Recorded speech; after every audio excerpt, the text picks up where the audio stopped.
பரிசுத்தத்தை தேடாமல் வெளியரங்கமான பரிசுத்தத்துல நிம்மதியாகும் திருப்தி அடைந்து விடுவோம். எந்த பிரயோஜனமும் கிடையாது. அவைகளெல்லாம் டூப்ளிகேட் நகை போல இல்லைங்களா? மெய்யான உண்மையான நகைக்கும் டூப்ளிகேட்டுக்கும் வித்தியாசம் இருக்கிறது இல்லையா? அப்போ நம்ம அநேகருடைய கண்கள் இந்த டூப்ளிகேட் மேலதான் அதிகமாக போகும். ஆனால் ஆண்டவர் டூப்ளிகேட் நகைகளை வாங்கி தருகிறவர் அல்ல. மெய்யான தங்கத்தையும் மெய்யான வெள்ளியும் நமக்குள்ளே இருந்து அவை இந்த அழுக்கையெல்லாம் நீக்குவதற்காகத்தாங்க சோதனை. இன்று எனக்கு ஏன் இந்த கஷ்டம், ஏன் இந்த பாடுகள் நினைத்திருப்பீர்கள் என்றால், நான் உங்களுக்கு கேரண்டி சொல்லுகிறேன். என்ன கேரண்டி என்றால், உங்களுக்குள்ளே இருக்கிற ஏதோ ஒரு அழுக்கை எடுத்து போடுவதற்காகத்தான் தேவன் இந்த பரீட்சையை உங்கள் வாழ்க்கையிலே வைத்திருக்கிறார். அதுக்கு நன்றி சொல்வீர்களா? இல்லை என்றால் புலம்பிக் கொண்டிருப்போமா? ஹல்லேலூயா. நீங்கள் புலம்புவீர்கள் என்றால் உங்கள் தேவனை இன்னும் நீங்கள் அறியவில்லை என்று அர்த்தம். என் ஆண்டவர் நல்லவர், அவர் எனக்கு ஒரு நாளும் தீங்கு நினைக்கவே முடியாது. ஆகாயத்து பட்சிகளை போஷிக்கிற தேவன் என்னையும் போஷிக்கிற அளவுக்கு என் மேல் அக்கறை வைத்திருப்பார் என்றால், எனக்கு உம்முடைய கரங்களிலிருந்து ஒரு நாளும் தீமை வராது ஆண்டவரே, அதற்காக ஸ்தோத்திரம் என்று சொல்லுங்க. இல்லை என்றால் அழுக்கு நிறைந்த வெள்ளியை பயன்படுத்த முடியாது.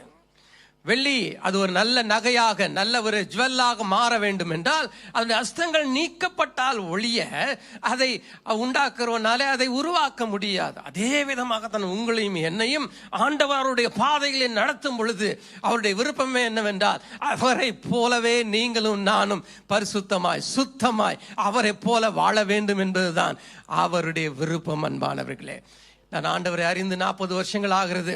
இந்த 40 வருஷங்களில் எத்தனையோ பேர் உருவாக்கி இருக்கிறேன், எத்தனையோ போதர்களோடு கூட பழகி இருக்கிறேன். ஆனால் எந்த ஒரு மனுஷனும் தன்னை போல இவன் வந்து விடுவானா என்று பயப்படுகிறவர்கள் தான் இருக்கிறார்களே தவிர, தன்னை விட மேலாக போக வேண்டும் நினைக்கிற மனுஷர்களை நான் இன்னும் பார்க்கவில்லை. ஆனால் ஒரே ஒருவரை சந்தித்தேன். அந்த ஒருவர் ஆண்டவராக இயேசு கிறிஸ்து மாத்திரமே. என்னை போல நீ வாழணும்னு நினைக்கிற, முழு மனதோடு நினைக்கிற அந்த உத்தம புருஷனை போல வேறொரு மனுஷனை நான் பார்க்கவில்லை. அன்பானவர்களே, நீங்களும் அவரை பிடித்துக் கொள்ளுங்கள். என்னுடைய வாழ்க்கையில் அவர் தான் எனக்கு எல்லாம், அவரே உங்களுக்கு எல்லாமாக மாறட்டும். அந்த வெள்ளியை புடமிடுகிறது போல புடமிடுவதற்கு நீங்கள் என்ன செய்யணும்? அனுமதிக்கணும். நான் பார்த்தது அநேக விசுவாசிகள் ஆண்டவருடைய காரியங்களுக்கு தங்களை ஒப்பு கொடுப்பது கிடையாது. தங்களுக்குள்ளே இருக்கிற பெருமை, தங்களுக்குள்ளே இருக்கிற ஆணவம், தங்களுக்குள்ளே இருக்கிற பொறாமை, தங்களுக்குள்ளே இருக்கிற அவிசுவாசம், இவைகளை தான் நல்லா போஷித்து போஷித்து போஷித்து வைத்து ஆண்டவருக்கு முன்பாலே வந்து, ஆண்டவரே இதுல நீங்க என்ன செய்ய விரும்புறீங்க, இதுல என்ன சொல்ல விரும்புறீங்க? சில மாதங்களுக்கு முன்பாக நான் ஒரு 90,000 rupees ஒரு இடத்துல ஏமாந்து விட்டேன். அது என்னுடைய மிஸ்டேக் தான். அது ஏன் பண்ணேன்னு எனக்கே தெரியவில்லை. அப்போ அன்றைக்கு மாத்திரம் கொஞ்ச நேரம் டல்லா இருந்தேன். அதுக்கப்புறம் ஆண்டவர் நோக்கி பார்த்த பின்பு 90,000 ரூபாய் கிடைத்தது போல திரும்பி மகிழ்ச்சி வந்தது. எங்க வீட்டுக்கு வந்து நான் சொன்ன போது கூட, என்ன ரொம்ப சந்தோஷமா சொல்றீங்க அப்படின்னு நானே சொன்னேன். எனக்கே தெரியல ஏன் இவ்வளவு சந்தோஷத்தோட சொல்றேன் அப்படின்னு சொல்லிட்டு. ஆனா அந்த சம்பவத்துல ஏன் ஆண்டவர் இந்த 90,000 போச்சு என்று நான் அவரை ஒரு நாளும் கேட்கறது கிடையாது. இதுல என்ன கற்றுத்தர விரும்புகிறீர்? பாருங்க, சோதனை அனுப்புகிறார். அந்த சோதனை ஏதோ ஒரு அழுக்கை என்னிடத்திலிருந்து எடுக்க விரும்புகிறார். அது என்ன? பின்பு 2 நாட்கள் கழித்த பின்பு ஆண்டவர் வசனங்கள் மூலமாக என்ன சொன்னார் என்றால், நீ என்னுடைய மகன், நீ என்னுடைய ஊழியக்காரன், உன்னுடைய கண்கள் எப்பொழுதுமே என் மேலதான் இருக்கணும். ஏன்னா உன் மேல நான் வைராக்கியம் வைத்து இருக்கிறேன். எப்படி ஒரு கணவன் மனைவி மேல வைராக்கியம் வைத்து அவள் கெட்டு போக கூடாது என்று பார்ப்பாலோ, அதை விட அதிகமான வைராக்கியத்தை உன் மேல வைத்திருக்கிறேன். ஆண்டவர் இந்த வார்த்தைகளை சொன்ன பொழுது, இதை விட என்னங்க எனக்கு ஆசீர்வாதம் வேணும், இதை விட பொக்கிஷம் எனக்கு என்ன வேண்டும்? சொன்னார், உன் கண்கள் பணத்தின் மேல போகக்கூடாது, உன் கண்கள் என் மேலேயே இருக்க வேண்டும். இதை அனுபவத்துல கொண்டு வருவதற்கு தான் இதை செய்தேன் என்று சொன்ன. அந்த மாசத்துல பாத்தீங்கன்னாக்கா இது நடந்தது ஒரு March 4th என்னமோ அந்த டைம்ல தான். எனக்கு வந்த வருமானங்கள், எனக்கு வந்த காணிக்கைகள் எல்லாமே போய்விட்டது. ஏன்னா அந்த பணங்கள் எல்லாம் மற்றவர்களிடம் கொடுக்க வேண்டியதெல்லாம் கொடுத்துட்டு என்னிடத்துல ஒரு பைசா கிடையாது. நான் ஒரு பைசா இல்லாம எந்த மாதத்தையும் இதுவரைக்கும் கழித்ததே கிடையாது. ஆனால் அந்த மாதத்துல மாதம் முழுவதும் ஆண்டவர் என்னை அற்புதமாக காக்கைகளை கொண்டும் விதவைகளை கொண்டும் எதிர்பாராத இடத்திலிருந்து எல்லாம் அனுப்பி என்னை அளவுக்கு மேல ஆசீர்வதித்ததை பார்க்கிறேன். இது எதற்கு சொல்லுகிறேன் என்றால், அவருடைய வைராக்கியம். இந்த சோதனைகள் நடுவே தான் நமக்குள்ளே இருக்கிற, எனக்குள்ளே இருந்த அந்த பணத்தின் மேல கண்கள் போய்விடும் என்பதை அவர் அறிந்திருந்தபடினால தான் அதை எடுத்து விடும்படியாக எனக்கு கொடுத்து அவர் மேலே அந்த ஆசையை எனக்கு உண்டாக்கி என்னை ஆசீர்வதித்தார். அன்பானவர்களே, ஆகினால என்ன செய்வார் என்றால், நம்முடைய வாழ்க்கையில சோதனைகளை அனுப்பி நமக்குள்ளே இருக்கிற அசுத்தங்களை, அசிங்கங்களை எல்லாவற்றையும் எடுத்து போட்டு தன்னை போல ஒரு அழகுள்ளவராக அவர் மாற்ற விரும்புகிறார். பாஸ்டர் காலையிலேயே என்ன சொல்லிட்டாரு, பக்கத்துல இருக்கவங்களை பார்த்து, ஆனா நீங்களும் நானும் அதிகமாக யாருடைய அழகை பார்த்து ரசிக்க வேண்டும் என்றால் உங்க இரட்சகராக இயேசு கிறிஸ்துவின் அழகை காண்கிறவர்களாக இருக்க வேண்டும். அதற்கு நம்முடைய கண்கள் திறக்கப்பட வேண்டும். அன்பானவர்களே, அந்த கண்கள் திறக்கப்பட வேண்டும் என்றால் புடமிடப்பட வேண்டும். புடமிட்டு தான் என்ன செய்வாரு, அவரை பார்க்கும்படியாக நம்முடைய கண்களை அவரை நோக்கி பார்க்க செய்வார். இல்லை நீங்களும் நானும் பார்க்க மாட்டோம். அப்படிப்பட்ட சுவாபம் நமக்கு கிடையாது. அடுத்தது என்ன செய்யறாரு பாருங்க, 11ஆம் வசனத்துல, எங்களை வலையில் அகப்படுத்தி எங்கள் இடுப்புகளின் மேல் வருத்தமான பாரத்தை ஏற்றி பாருங்க. எங்களை வலையில் அகப்படுத்தினா, முதல்ல புடமிட்டார் அசுத்தத்தெல்லாம் எடுக்கிறதுக்கு. அடுத்தது என்ன பண்றாருனாக்கா, சிலருக்கு இதோடைய சிஸ்டம் ஒண்ணு முன்னால் நடக்கும், இல்லைன்னா பின்னால் நடக்கலாம். அது எப்படின்னாக்கா, இப்பொழுது என்ன செய்யறார், வலையிலே அகப்படுத்தி விட்டாராம்.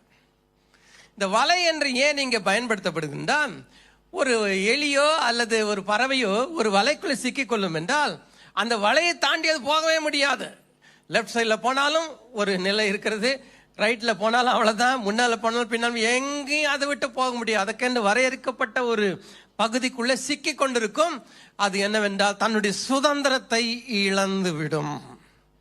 ஆண்டவர் நீங்க நேசிக்கிறவர்களாக இருப்பீர்கள் என்றால், ஆண்டவர் உங்களுடைய வாழ்க்கையிலும் ஒரு ஸ்டேஜில் என்ன செய்வார் என்றால், ஒரு வலைக்குள்ள சிக்கி கொண்டது போல உங்களை மாற்றுவார். ஏனென்றால் உங்களுக்கு தெரிய வேண்டும், எனக்கும் தெரிய வேண்டும், என்னுடைய ஃப்ரீடம், என்னுடைய சுதந்திரம் என்னுடைய கையிலே கிடையாது. My freedom is in the hand of God என்றால் அவர் தான் எல்லையை தீர்மானிக்கிறவர். அது ஒருவேளை நீங்க நல்ல அங்கேயும் இங்கேயும் ஓடி ஆடி வேலை செய்தவர்களாக இருக்கலாம், நல்ல சம்பாதிக்கிறவர்களாக, சடன் என்று ஏதோ ஒன்று உங்களுக்கு உண்டாக்கி ஆரோக்கியத்தை இழந்து உங்களுடைய நடைகள் எல்லாம் கட்டைல் பண்ணப்பட்ட பொழுது you are not able to move freely. அல்லது உங்க வீட்டில் ஏதாவது ஒரு சம்பவம் நடந்து அந்த சம்பவத்தின் நிமித்தமாக நீங்கள் வெளியே வந்து அவமானத்தோடு மக்களை சந்திக்க வேண்டுமே, சபைக்கு எப்படி போவது என்று போக முடியாமல் வீட்டுக்குள்ளேயே அவமானத்தோடு இருப்பீர்கள், வலையில் சிக்கி இருக்கிறீர்கள். கடனே வாங்கவில்லை என்கிற ஒரு வாழ்க்கையாக நீங்க வாழ்ந்து கொண்டிருந்த பொழுது ஆண்டவர் உங்களுடைய வாழ்க்கையில கடன் வாங்கும்படியான ஒரு சூழ்நிலையை ஏற்படுத்தி விட்டார் என்று வைத்துக் கொள்ளலாம். என்ன பண்ணுவது என்று தெரியவில்லை. எவ்ரிடே எக்ஸ்பென்சஸ்க்கு ஐ அம் ஸ்ட்ரகிளிங் அப்படின்னு ஆண்டவர் சொல்வார். அந்த வலைக்குள்ளே கொண்டு போயிருக்கிறார் என்ற அர்த்தம். சரிங்களா? இதை யார் இடத்துல சொல்ல முடியாது. அன்பானவர்களே, நான் ஒரு முறை அநேக வருஷங்கள் முன்பாக பாஸ்டர் அவர்களை சந்திக்க வந்த பொழுது, நான் பாஸ்டர், நான் உண்மையை உங்களுக்கு சொல்ல, இந்த சர்ச்சுக்கு வர்றது அவருக்காக தான் வரேன். நீங்க எப்படி வேணா நினைச்சுங்க, அவருக்காக தான் நான் இங்க வரேன். ஏனென்றால் இங்க வரும் முறை எல்லாம் இந்த சபைக்கு இப்ப லார்ட்ஸ் அசம்பிளின்னு இருக்கு இல்லையா, இந்த லார்ட்ஸ் அசம்பிளியை நான் ஜாய்ஸ் அசம்பிளின்னு மாற்ற விரும்புகிறேன். ஏன்னா வரும் பொழுதெல்லாம் ஏதாவது ஒன்று சொல்லி என்னை தேற்றி என்னை சிரிக்க வச்சு அனுப்பிடுவார். இப்படி நான் அநேக வருஷங்கள் அவரை நான் சந்திக்கும் பொழுதெல்லாம் ரொம்ப சந்தோஷமா இருப்பார். என்னடா இது, எப்போ பார்த்தாலும் இவர் சந்தோஷமா இருக்காரு, வேதத்தில் எப்பொழுதும் சந்தோஷமா இருக்குன்றது இவர்கிட்ட தான் பார்க்க முடியும், நம்மளால இருக்க முடிய மாட்டேங்குது அப்படின்னு சொல்லி யோசிச்சிருந்தேன். ஒரு நாள் ஏதோ ஒரு பேச்சில் இன்டிமேட்டா பேசும் பொழுது முதல் முறையாக எனக்கு அவருடைய மகள் நான்சியை பற்றி சொல்லி கொண்டிருந்தார். முதல் முறையாக, அது அநேக வருஷம் கழித்து. அந்த அந்த மகளுக்கு அவர் செய்த பணிவிடைகள் எல்லாம் சொல்லும் பொழுதும் என் கண்களில் அவருக்கு முன்பாக கண்ணீர் வரவில்லை, அதுக்கு பின்பாக எப்படிதான் இவர் சமாளிக்கிறாரோ, எப்படிதான் இந்த சோகத்தெல்லாம் சுமந்து கொள்ளுகிறாரோ, எப்படி சபைக்கு வரும் பொழுது நம்மள எல்லாரையும் பேசி சிரிக்க வைத்து விடுகிறாரே, எப்படி என்று ஆச்சரியப்பட்டு ஒரு நாள் கேட்டேன், போயிட்டேன் அவர்கிட்ட, எப்படி பாஸ்டர் உங்களால முடியுது அப்படின்னு. அதாங்க, நீங்களும் நானும் துன்பத்திலும் சோதனைகளிலும் வலையிலும் சிக்கி கொள்வோம் என்றால், அப்படி சிக்கி கொண்டவர்களுக்கு ஊழியம் செய்வது மிக சுலபமாக மாறும். நீங்களும் போகிற பாதையிலே தேவனையே நோக்கி பார்த்து நடக்க கற்றுக்கொள்வீர்கள் என்றால், புடமிட உங்களை அனுமதிப்பீர்கள் என்றால், வலையிலே சிக்கிக்கொண்டு நாலாம் பக்கமும் எங்கேயும் போக முடியாதபடி உங்களுடைய ஃப்ரீடம்லாம் எடுக்கப்பட்ட பொழுது, நீங்க அதன் நடுவில் பெறுகிற அனுபவம் இருக்கிறதே, அந்த உலக அனுபவத்தை சொல்லவில்லை, தேவனை ருசித்து பார்க்கிற அனுபவம் என்ன தெரியுங்களா? இப்படிப்பட்ட சூழ்நிலைகள் வரும் பொழுது ஒரு நல்ல விசுவாசிக்கு இந்த அறிவு வரும். எந்த அறிவுனாக்கா, எங்க மாமாவை நம்பினேன், எங்க அத்தையை நம்பினேன், எங்க தாத்தாவை நம்பினேன், என்னுடைய நண்பர்களை நம்பினேன், இவங்க எல்லாம் என்னை கைவிட்டாங்க. அதன் நடுவில் என்னை கைவிடாமல் காத்தவர் என்னுடைய நேசர் மாத்திரமே. அதுதாங்க பொக்கிஷம், அதுதாங்க அனுபவம். நம்ம எம்ஏ வாங்கலாம், எம்ஃபில் முடிக்கலாம், பிஹெச்டி வாங்கலாம், அது இதெல்லாம் வாங்கி அனுபவங்கள் வாங்கி உலக பாராட்டுகளை பெற்றுக்கொள்ளலாம். ஆனால் என் கர்த்தர் என் மேய்ப்பராக இருக்கிறார் என்ற அனுபவத்தில் சொல்லுகிறதுக்கு ஈடு இணை இந்த பூமியில எந்த சர்டிபிகேட்டும் கிடையாதுங்க. அதை உண்டாக்குவதற்காகத்தான் என்ன செய்யறாரு? வலையிலே அகப்படுத்தி. ஸோ திஸ் மார்னிங், இந்த காலையில் நேரத்தில் நீங்க ஒருவேளை வலையிலே சிக்கி இருக்கிற ஒரு சூழ்நிலையோடு கூட உட்கார்ந்துருப்பீர்கள், டோன்ட் வரி, உங்க விசுவாசத்தை விட்டு விடாதீர்கள். என்ன நடக்கும் என்று பின்னால் சொல்கிறேன். அதோடு கூட பாத்தீங்கன்னா, எங்கள் இடுப்புகளின் மேல் வருத்தமான பாரத்தை ஏற்றினீர். இது என்னன்னாக்கா, நம்ம சுற்றி இருக்கிற மக்கள் எல்லாம் நம்ம நல்ல ஐஸ்வர்யம் இருக்கும்போது நம்ம புகழ்ந்து பாராட்டுவான், நீ இப்படி சார், இப்படி சார், அப்படி சார் இப்படின்வா. ஆனா ஒரு கஷ்டம் வந்தவொன்னு என்ன, எல்லாம் ஓடிடும். இது இயேசுக்கு நடந்தது, உங்களுக்கும் நடக்கும். ஏன்னா அவரை நம்பினா அந்த சீசர்கள் எல்லாம் அவரை விட்டு ஓடிட்டாங்க, இவர் மாத்திரம் தனி நிற்காது, அவருக்கு தெரியும். உங்களுடைய வாழ்க்கையிலும் யாரை நம்பி இருந்தீர்களோ, யாருடைய சிநேகத்தை அதிகமாக விரும்பினீர்களோ, அவர்களே உங்களுக்கு குதிகால்களை தூக்கி காட்டுகிற அளவுக்கு விரோதிகளாக மாறுவார்கள். உங்களை பற்றி அவதூறாக பேசுவார்கள். யாரோ இல்ல பாஸ்டர், என் கூட பழகினவன், என் கூட பேசினவன், என் கூட பிரயாணம் செய்தவன், என்னோட கூட உணவு அறிந்தினவன், என்னோட கூட உருண்டு, என்னோட கூட தூங்கினவன், என்னோட கூட காலேஜில் படித்தவன், நான் அவனுக்கு என்ன செய்யவில்லை, எங்கள் வீட்டில் இருக்கிறவர்களை விட அவர்களை நேசித்தேன், அவன் எனக்கு துரோகம் செய்தான். இதுதாங்க அது. இடுப்புகளின் மேல் வருத்தத்தின் பாரத்தை சுமக்க வைத்தார். இந்த காலை நேரத்தில் நீங்கள் யார் நிமித்தமாகவோ திருப்பி இருக்கலாம், ஏமாற்றம் அடைந்து நீங்கள் வந்திருக்கலாம். இதுக்கெல்லாம் வழியே இல்லையா அப்படின்னு நினைக்கலாம். இருக்குங்க. 12ஆம் வசனத்தை வாசிப்போம். மனுஷரை எங்கள் தலையின் மேல் ஏறி போக பண்ணினீர், தீயையும் தண்ணீரையும் கடந்து வந்தோம், செழிப்பான இடத்தில் எங்களை கொண்டு வந்து விட்டீர். பாருங்கள், மக்கள் எங்கள் தலையின் மேல என்ன செஞ்சாங்க? ஏறி போக பண்ணினீர். அப்ப என்ன அர்த்தம் தெரியுங்களா? யோபு ஒரு உத்தமமான மனுஷன், அவனை போல பூமியில யாருமே இல்லைன்னு தேவனே சாட்சி சொல்லி விட்டார். இப்பொழுது அவருடைய நண்பர்கள்லாம் வராங்க, வந்து அவங்க கூட 7 நாள் உபவாசம் இருந்து அவங்ககிட்ட பேசி பின்பு என்ன சொல்கிறாருங்கள, நீ தேவனுக்கு பிரியம் இல்லாமல் ஏதோ ஒன்றை செய்திருக்கிறாய், அதனால தான் உனக்கு இந்த பிரச்சனை.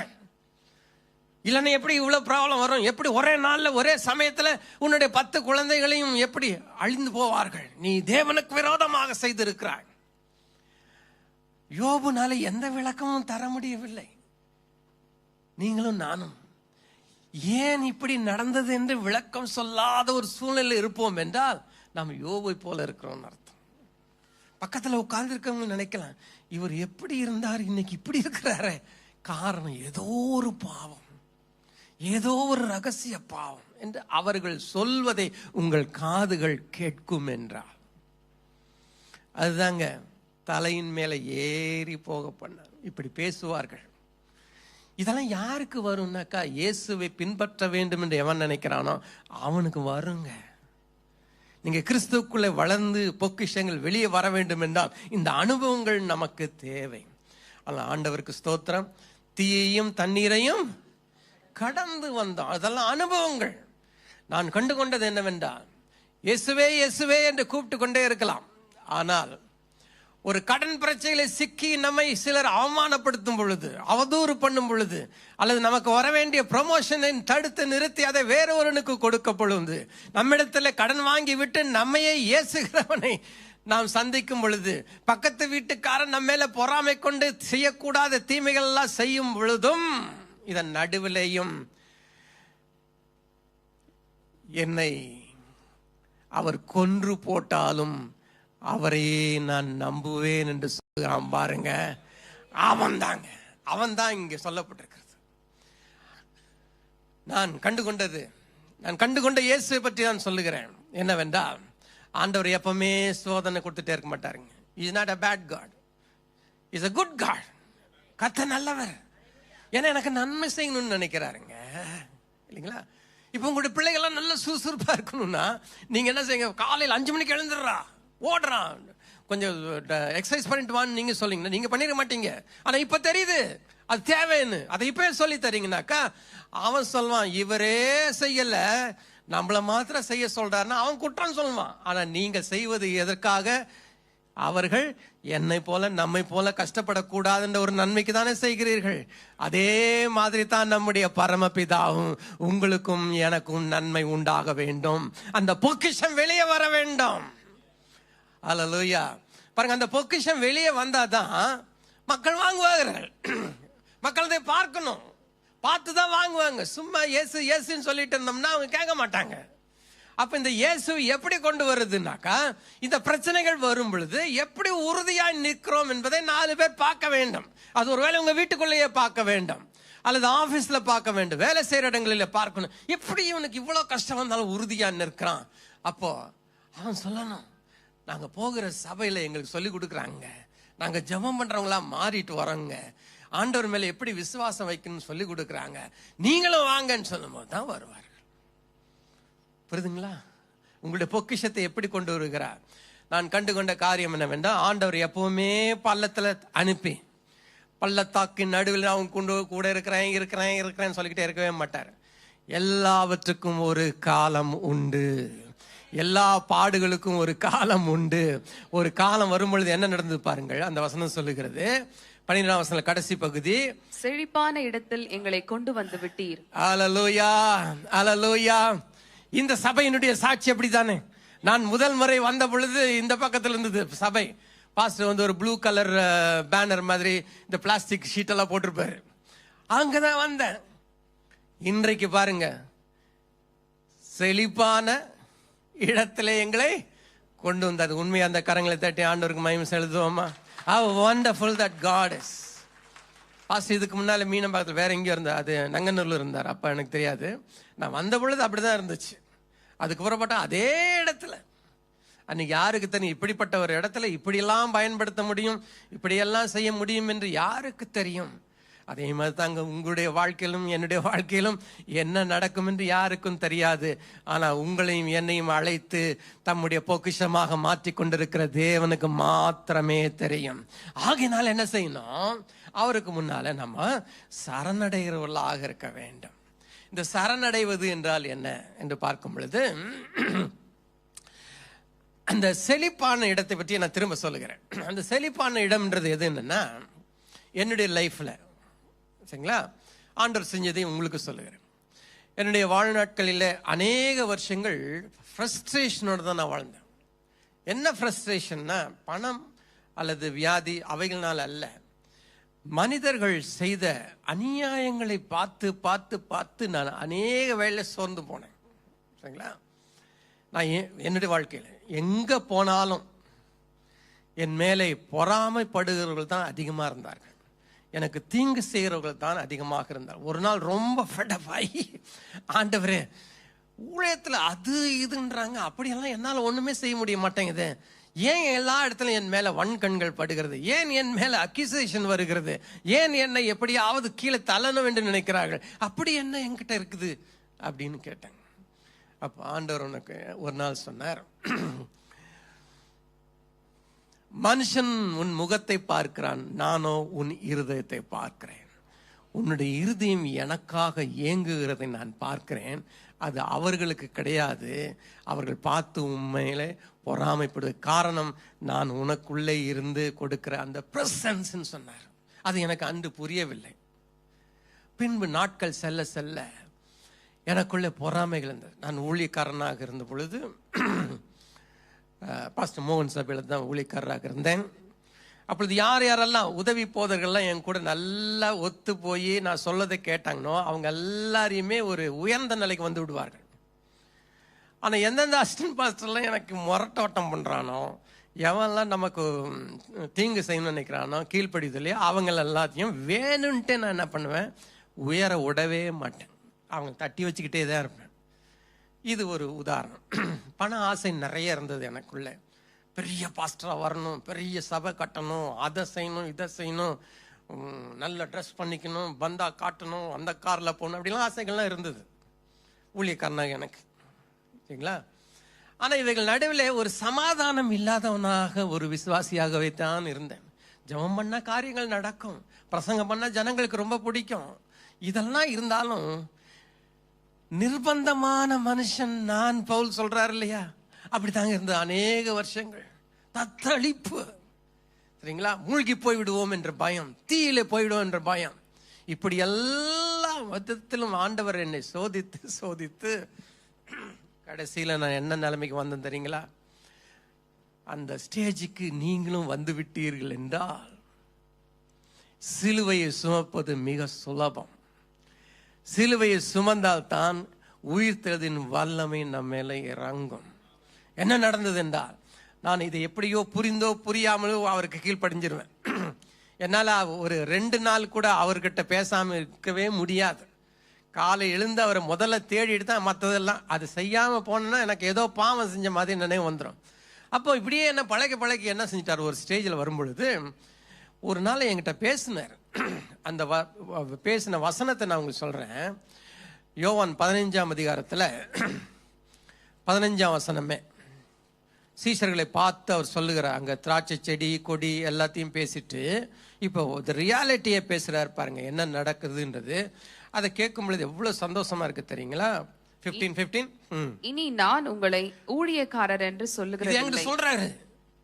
இது வரைக்கும் நான் உன்னை கொண்டு போன பாதைகள்ல இந்த மாதிரியான மக்களுடைய பாரங்கள் நம்ம இடுப்புல சுமக்க வைத்து புடமிட்டு சோதித்து இதெல்லாம் நடத்துக்கு ஏன் ஆண்டவரே இதனுடைய அர்த்தம் என்னென்னலாம் கேட்டு நிறைய தடவை அவர் பதிலே சொல்லல. பின்பு ஒரு காலம் வந்தது, அந்த காலத்தை தான் சொல்லுகிறேன். If you go through the way that God leads you, you will end up in prosperity. You will end up in powerful life. You will end up in a faith fully working in your life. உங்க வாழ்க்கையில பரிபூர்ணத்தை காண்பீர்கள். சரிங்களா? என்ன சொல்றாரு பாருங்க 15ஆம் வசனம். இனி நான் உங்களை ஊழியக்காரர் என்று சொல்லுகிறதில்லை. இது வரைக்கும் என்னவா நினைச்சாரு? ஊழியக்காரன், வேலைக்காரன் நினைச்சா. நான் சொன்னதை செய், வேற ஒன்றும் செய்யாத. நீ அதிக பிரசங்கித்தன்மை எனக்காக ஒன்றும் பெரியதெல்லாம் செய்ய வேண்டாம். நான் என்ன சொல்றேன்னா அதை செய்யப்பா. ஏன்னா அதுலேயே இன்னும் தேரவில்லை. நீ அப்படி தேர்வதற்காக தான் ஆண்டவர் என்ன செய்கிறாரு? நம்மை சோதிக்கிறார், நம்மை புடமிடுகிறார், நம்ம மேல மனுஷர்களை ஏறி ஓட பண்ணுகிறார், தண்ணீரில் நடக்க அனுமதிக்கிறார், தீயை மேல நடந்து வேகாமல் இருப்பது வருவதை நீ காணணும்பா, அதுக்காக அனுப்புகிறார். அனுப்பி அதில் பாஸ் பண்ணிவிட்டால் பாஸ் ஆகணும். ஃபெயில் ஆகிட்டே இருந்தா நடக்காது. பாஸ் ஆனா என்ன சொல்றாரு பாருங்க. ஊழியக்காரன் தன் எஜமான் செய்கிறதை அறிய மாட்டான். நான் உங்களை சிநேகிதர் என்றேன், ஏனெனில் போதும்பா போதும். நான் உங்களை என்னவென்று சொன்னேன்? இது எல்லாருக்கும் இல்ல, எல்லாரும் சிநேகிதராக முடியாது. இப்ப பாஸ்டர் கிட்ட எல்லாரும் சிநேகிதராகிட முடியுமா? இல்லை என் கிட்ட தான் ஆகிட முடியுமா? ஆகாது. ஒரு சிலர் ஈர்க்கப்பட்டனா, அது உண்மை. அந்த சம்பவத்தையும் சொல்லுகிறேன். அங்கே இப்போ என்எல்ஏஜியில் நான் ஒரு டிரான்ஸ்லேஷன் பண்ணி கொண்டு இருந்தேன். பாஸ்டர் ஸ்டூடெண்ட்டாக அங்கே உட்காந்து படிச்சுட்டு இருந்தார். பாஸ்டரை பற்றி எனக்கு அப்போது அவ்வளவு தெரியாது. இங்கே இருக்கிறாருன்னு தெரியும், ஊழி செய்கிறாருன்னு தெரியும். மீட்டிங் முடிஞ்ச பின்பு அத்தனை வருஷங்க அங்கே ஊழியை செஞ்சு என்னை ஒத்தனும் பாராட்டினது கிடையாது. ஆனால் அந்த மீட்டிங் முடிஞ்ச பின்பு பாஸ்டர் என்கிட்ட கையை பிடிச்சிட்டு வண்டர்ஃபுல் டிரான்ஸ்லேஷன். அவர் சொல்கிற விதம் உங்களுக்கு தெரியல, என்னால் இமிட்டேட் பண்ண முடியாது. அவர் சொல்கிறது, பிரதர் ஃபர்ஸ்ட் கிளாஸாக பண்ணிக்க அது போட்டது பாருங்க என் மேல ஐஸ். அன்னைக்கு தான் ஈர்க்கப்பட்டேன். ஒரு கை தட்டுங்க பார்க்கலாம், அவருக்கு கொடுங்க. அன்னைக்கு அவர் என்னை பாராட்டி இல்லாம இருந்திருந்தா எனக்கு ஒரு டிரான்ஸ்லேஷன் பண்ற ஒரு டேலண்ட் இருக்குதுன்றதை கண்டுபிடிச்சிருக்க முடியாது. சரிங்களா? அப்போ இவைகள் எல்லாவற்றிலும் கிறிஸ்து தான் தெய்வம் என்பது அறிவது தான் அந்த செழிப்பான ஸ்தலத்துக்கு வந்தது அர்த்தம். அன்பானவர்களே, நம்ம நினைச்சுக்கிறோம் ஒரு கூரை ஒரு ஒரு ஓடு வீட்டில் இருந்து இன்னைக்கு ஒரு 4 பெட்ரூம் ஹவுஸ் அதுல இருந்துட்டாக்க நம்ம விசாலமான இடத்துக்கு கொண்டு வந்துட்டோம். ஐயா, வீடு முக்கியம் அல்ல, அந்த வீட்டுக்குள்ள வாழ்கிற வாழ்க்கை இருக்குது பாருங்க, that is more important. ஒரு உண்மையாக நடந்த சம்பவத்தை உங்களுக்கு சொல்லிடுறேன், முடிக்கிறேன். பாம்பேல ஒரு பெரிய பணக்கார், கிறிஸ்தவ பணக்கார், கோடிக்கணக்கில் பணம் வச்சிருக்கிறார். அவர் ஒரு கார் வாங்கினார், லாம்பர்கினின்னு ஒரு கார். அது பாஸ்டருக்கு தெரியுது, ஓகே. அந்த கார் நான் பார்த்தது கிடையாது, ஆனால் அந்த கார் வாங்கியிருக்கேன். அது 25 கோடியே நம்ம சொல்றாங்க அதோட விலை. அப்போ வாங்கின பின்பு அவருக்கு ரொம்ப சந்தோஷம். ஆனால் என்ன செய்ய, அவங்க பாஸ்டர்கிட்ட போய் ஃபோன் பண்ணி, ஐயா நான் ஒரு கார் வாங்கியிருக்கிறேன், ஆண்டவர் கொடுத்துரு, எனக்காக ஜெபம் பண்ண வாங்க. சரி, பாஸ்டரும் சரி நான் வரேன் அப்படின்னு போனார். போன பின்பு பாஸ்டர் பார்த்தோன்னா, பாஸ்டர் தான் காரு வாங்க, அப்படி உட்காருங்க, ஒரு ரைடு போகலாம், பீச்சுக்கு போயிட்டு அங்கே ஜெபம் பண்ணலாம் அப்படின்னு சொன்னோன்னு சரி பாஸ்டர் அந்த காருக்குள்ளே உட்காந்துட்டார். லாம்பர்கினின்றது ரொம்ப அழகாக இருக்கும், நல்ல வசதியாக இருக்கும், நல்ல ஸ்பீடாக போகும். அதில் உட்காந்துட்டு போனாலே உங்களை எல்லாரும் மதிக்கிறத கண்கள் அப்படியே பார்க்கறத நீங்கள் பார்க்கலாம். அப்படி ஓட்டிட்டு போனார். ஓட்டிட்டு போய் பெரிய பங்களா, பெரிய இது, வேலைக்காரர்கள் எல்லாம் இருந்தது, பிஸ்னஸ் ஏகோ விதத்தில் போகுது. In every way abundance was there, material abundance எக்கச்சக்கமாக இருந்தது அவருக்கு. அவர் போகிறார், கூட்டிகிட்டு போகிறார், பாஸ்டரை கூட்டிகிட்டு போயிட்டு அங்கே பீச்சில் கொஞ்சம் நேரம் இருந்துட்டு, பாஸ்டர் ஜெபம் பண்ணுங்க அப்படின்னு சொல்லியிருக்காரு. சரி, இன்னும் 2 பேரும் அந்த காருக்குள்ளே உட்காந்து, கார் ரொம்ப அருமையாக இருக்குது, ஆண்டவர் கொடுத்துருக்கிறார் உங்களுக்கு அப்படின்னு சொல்லி அவரை வாழ்த்தி ஜெபம் பண்ணாராம் பாஸ்டர். பாஸ்டர் ஜெபம் பண்ணும் பொழுது சத்தம் கேட்குதான். என்ன சத்தம்னா, யாரும் அழுகிற சத்தம், தேம்பி தேம்பி அழுகுறாங்க. அவர் கண்ணை திறந்து பார்த்துருக்கார் பாஸ்டர். பார்த்த பொழுது இந்த கார் சொந்தக்காரர் தான் அழுகுறாராம். என்னடா அது, 25 கோடிக்கு மேலே செலவு பண்ணி காரை வாங்கிட்டு அதை ஜெபம் பண்ண கூட்டிகிட்டு வந்து ஏன் அழுகுறான்? ஜெபத்தை நிறுத்தி, ஏன்பா அழுகிற, என் ஜெபம் அப்படிப்பட்டதா இருக்கா, ஏன் அழுகிற அப்படின்னு கேட்டார். கட்டி பிடிச்சிக்கிட்டு அழுகிறான். அப்புறம் சொன்னானா, பாஸ்டர் இந்த நாளை என்னால் மறக்க முடியாது, இந்த நாள் ஏன் வந்ததுன்னே எனக்கு தெரில, வராமல் போயிருக்கலாம். இந்த பாஸ்டருக்கு புரியவே இல்லை, என்னடா காரை வாங்கி ஜெபம் பண்ண சொன்னா இவ்வளவு இருக்குது, ஏன் அழுகிறான் சொல்றான். இன்னைக்கு காலையில தான் என் மனைவி இடத்திலிருந்து டைவர்ஸ் நோட்டீஸ் வந்தது. அது அவனால் தாங்க முடியவில்லை. பாருங்க, எவ்வளவு உலகம், எவ்வளவு ஆசீர்வாதம், ஆனா அவனோட வாழ்க்கை வாழ முடியவில்லை. அன்பானவர்களே, இது வேற எந்த மதமும் சொல்வது கிடையாது, நம்முடைய ஆண்டவர் மாத்திரம்தான் என்ன சொல்லிருக்கிறார், ஒருவன் இந்த உலகத்தையே ஆதாயப்படுத்தி ஆத்துமாவை இழப்பான். நம்ம எல்லாம் ஆராதனைக்கு வருவதற்கு ஒரு காரணம் என்ன தெரியுங்களா? நம்முடைய கண்கள் உலகத்தின் மேல் போகாமல் இயேசுவையே நோக்கி பார் என்று சொல்வதை கேட்பதற்காகவே வருகிறோம். அன்பானவர்களே, இது நாங்கள் உங்களுக்கு சொல்லித்தரணும். இது ஒரு ப்ராஸ்பரிட்டியை கொண்டு வருகிற இடமாக இருக்கக்கூடாது. எல்லா சபைகளும் பற்றி சொல்லுறேன். என்ன இருக்குன்னா, உங்களுடைய ஆன்மாவினுடைய பசி தாகம் இருக்குது பாருங்க, அதை தீர்க்கிற இடமாக இருக்க வேண்டும். ஏன்னா அதை உலகத்தில் வேற எங்கேயுமே நீங்க போய் தீர்க்க முடியாது. உலகத்தில் போய் ட்ரைனிங் எல்லாம் எடுத்து நல்லா படிச்சு நல்ல ட்ரைனிங் பண்ணி நல்லா சம்பாதிச்சிடலாம். ஆனா இங்கே வரும்பொழுது ஆன்மீக காரியங்களை, ஆவிக்குரிய காரியங்களை சம்பாதிப்பதற்கு நாங்கள் உங்களுக்கு சொல்லிக் கொடுக்கும் பொழுது கீழ்ப்படியுங்கள். அப்பதாங்க அந்த செழிப்பான இடத்துக்கு வர முடியும். அந்த செழிப்பான இடத்துல வரும் பொழுது என்ன ஆகும் தெரியுங்களா? உம்மை விட்டா எனக்கு வேற வழியே கிடையாது என்கிற உண்மையான வாழ்க்கை. சரிங்களா? அதுதாங்க அந்த அந்த அபண்டன்ஸ், எங்களுக்கு விசாலமான இடத்துக்கு அதை கொண்டு வரதாங்க விரும்புகிறார். அதனால தான் நீங்க வெளிப்படுத்தின விசேஷத்துல முதல் 5 அதிகாரங்களை வாசிக்கலாம். மேற்கொண்டவன் எவனோ அவனுக்கு இந்த ஆசீர்வாதத்தை தருவேன்னு சொல்றாரு இல்லையா?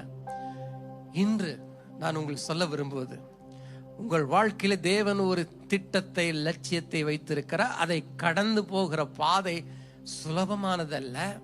அவர் நடத்துகிறது சோதனைக்குரியதாக இருக்கும், புடமிடுகிறதாக இருக்கும். தண்ணீரில் நடக்கிற அனுபவங்களை அனுப்புவார், அக்னியில நடக்கிற சம்பவங்களை உங்களுக்கு உண்டாக்கி தருவார். மனிதர் உங்கள் மேலே ஏறுவார்கள். இவர்கள் எல்லாவற்றிலும் மயங்கி சோர்ந்து போகாதீர்கள்.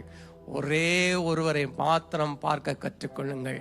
12ஆம் அதிகாரம் எபிரேயர்ல சொல்லுகிறது, உங்களுக்குள்ளே விசுவாசத்தை துவக்கினவரும் முடிக்கிறவருமாகிய கிறிஸ்துவையே நோக்கி பாருங்கள். அதுதாங்க abundant லைஃப்.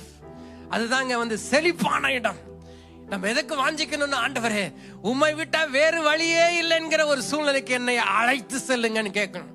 கேட்டுட்டீங்கன்னா என்ன செய்வார் தெரியுங்களா? கையை பிடிச்சுக்குவார். நம்ம கையை என்னதான் எடுக்க ட்ரை பண்ணாலும் அந்த கை விடாது. தேவனுடைய வலது கரம் யாரை பிடித்திருக்கிறதோ அந்த கரத்திலிருந்து அந்த ஆடுகளை பிரித்தவன் ஒருவனும் கிடையாது, ஒருவரும் பிரிக்க முடியாது. இந்த வைராக்கியம் அவருக்குள்ளே கொண்டு வரணும்னாக்கா பணிந்து போங்கள், தாழ்மைப்படுங்கள். ஆண்டவர் நடத்துகிற வழிகள், இன்னைக்கு என்ன நடக்குதோ எது நடக்குதோ, ஆண்டவரை என்னை ஒப்பு கொடுக்கிறேன், எழுந்து நிற்போம். இதாங்க சரணாகதி. சரணடைவது என்றால் என்ன அர்த்தம்னாக்கா, இந்தியாவுக்கும் பங்களாதேசத்துக்கும் யுத்தம் நடந்தது, அதாவது ஈஸ்ட் பாகிஸ்தான். அப்பொழுது நம்ம ராணுவம் போய் எல்லாத்தையும் பிடிச்சிட்டு வந்துருச்சு. இப்போ ஜெனரலும் நம்ம ஜெனரலும் அவங்களுடைய பாகிஸ்தான் ஜெனரலும் கையெழுத்து போடுறாங்க. கையெழுத்து போடும் பொழுது பாகிஸ்தான் ஜெனரல் ஒரு வார்த்தை பேச முடியாது. ஏனென்றால் அவன் கைது செய்யப்பட்டிருக்கிறான்.